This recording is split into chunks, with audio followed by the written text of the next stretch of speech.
Élections communales et bulletin unique. Le représentant résident du PNUD apporte des précisions.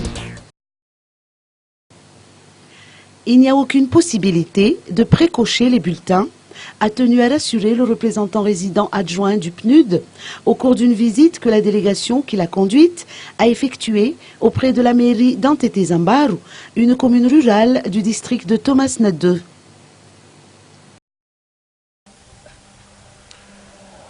Bulletin précoché, ça c'est faux.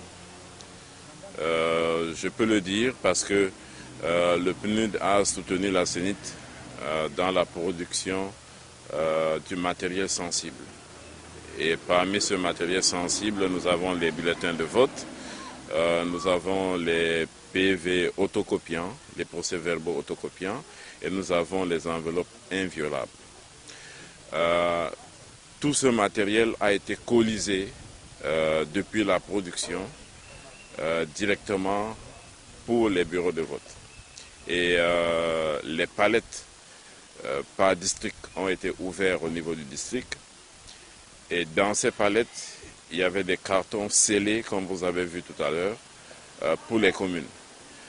Ces cartons communaux seront ouverts ici au niveau de la commune.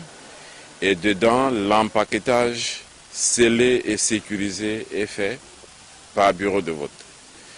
Et ce paquet de bulletins par bureau de vote sera ouvert par le président du bureau de vote devant les premiers électeurs, devant témoins.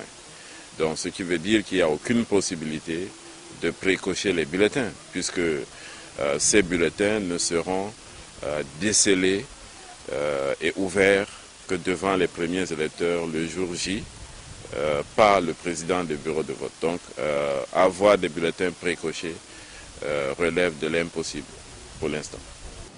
Il n'a pas manqué d'apporter des précisions sur les constats réalisés sur terrain.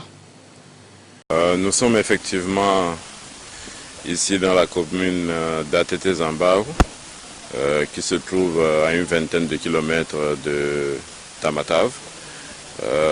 Et nous constatons que le matériel électoral est bien arrivé sur le terrain et que les formations des agents des bureaux de vote ont commencé dans la plupart des communes.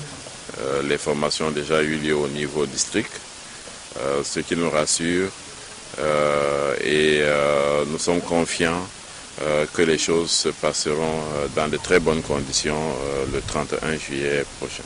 Pour ce qui est de l'appui financier du PNUD, dans le cadre des élections, il est de 1 million de dollars, rien que pour les matériaux sensibles, sans compter le coût de l'assistance technique. Des spécialistes sont par ailleurs déployés dans les 22 régions de Madagascar pour des accompagnements de proximité au niveau décentralisé. Au niveau central, le coût de l'assistance technique est de 2 millions de dollars par an.